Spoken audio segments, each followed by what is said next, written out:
Good morning students. आज मैं आपको आपकी हिंदी की पुस्तक क्षितिज के काव्य खंड का पाठ 1 कबीर दास जी की साखियां पढ़ाने जा रही हूं। Open your books. Kabir Das ji का जन्म सन 1398 में और इनकी मृत्यु सन 1508 में मानी गई है। अगर इनकी शिक्षा की बात करें तो ये एक समाज सेवक थे, इसलिए ये कई स्थानों पर गए और जहां से इन्हें जैसा ज्ञान मिला, जैसी शिक्षा मिली, वैसा इन्होंने ग्रहण किया। तो इन्होंने किसी विधिवत तरीके से शिक्षा ग्रहण नहीं की। और अगर हम इनकी भाषा की बात करें तो इनकी भाषा भी मिश्रित है, इसलिए विद्वानों ने इनकी भाषा को सधुकड़ी नाम दे दिया है। देखो बच्चों, भक्ति जो है वो 2 प्रकार की होती है। एक होती है सगुण भक्ति, एक होती है निर्गुण भक्ति। सगुण भक्ति वो होती है जिसमें हम ये मानते हैं कि परमात्मा का रंग रूप आकार है, परमात्मा को जिसमें हम साकार रूप दे देते हैं। जैसे सूरदास जी ने किसकी भक्ति की? श्री कृष्ण जी की। तुलसीदास जी ने किसकी भक्ति की? श्री राम जी की। तो इस तरह से ऐसे और भी बहुत सारे संत कवि हुए हैं जिन्होंने ये माना है कि हमारे परमात्मा का रंग रूप आकार है। लेकिन जो निर्गुण भक्ति है, इसमें ये मानते हैं कि परमात्मा निराकार है, परमात्मा का कोई रंग नहीं, कोई रूप नहीं, कोई आकार नहीं। जैसे कि कबीरदास, रैदास।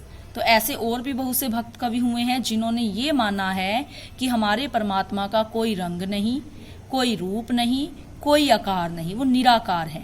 तो मेन जो हमारा टॉपिक है वो है कबीरदास जी। तो कबीरदास जी जो थे वो एक निर्गुण भक्त थे।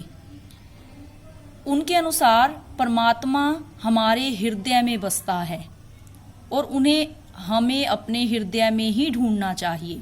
तो उनकी पहली साखी है, मान सरोवर सुभर जल हंसा केल कराहे। मान सरोवर, मन रूपी सरोवर, सुभर जल, सुभर होता है भरा हुआ, जल इसमें किसको कहा है? भक्ति को। तो इसमें कवि कहता है कि जैसे एक सरोवर होता है जल से भरा हुआ, अब एक सरोवर है पूरी तरह से जल से भरा है, ऐसे ही कवि कह रहा है कि मेरा जो मन रूपी सरोवर है, जो मेरा मन है ना, वो भक्ति रूपी जल से भरा है। हंसा केल कराहे। हंसा मतलब हंस, हंस जो है एक पक्षी है। केल कराहे आनंदित होना, आनंद लेना। तो कवि इसमें कह रहा है, इसमें कवि ने हंस अपनी आत्मा को कहा है कि जैसे एक सरोवर जल से भरा है और हंस जो है वो वहां बहुत खुश हैं।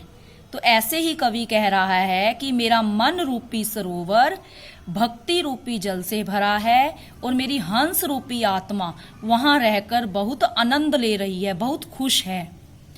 मुक्ता फल मुक्ता चुगे अब उड़ी अनत ना जाहे। मुक्ता फल मुक्ति रूपी मोती। मुक्ता फल मुक्ति रूपी मोती। कि कवि कहता है कि जैसे वो हंस वहां पानी से भरे सरोवर में रहकर खुश है और वहां वो मोती चुग रहा है, बहुत आनंद ले रहा है, वैसे ही कवि कहता है कि जो मेरी आत्मा है वो मेरे हृदय में, मेरे मन में जो भक्ति का जल भरा हुआ है, वो उस परमात्मा की भक्ति करके बहुत खुश है और वो इस तरह से ही मुक्ति को प्राप्त कर लेगी। तो वहां रहकर वो बहुत खुश है, बहुत आनंद ले रही है। अब उड़ अनत ना जाहे, जैसे वो हंस है अब उस सरोवर को छोड़कर कहीं और नहीं जाना चाहता।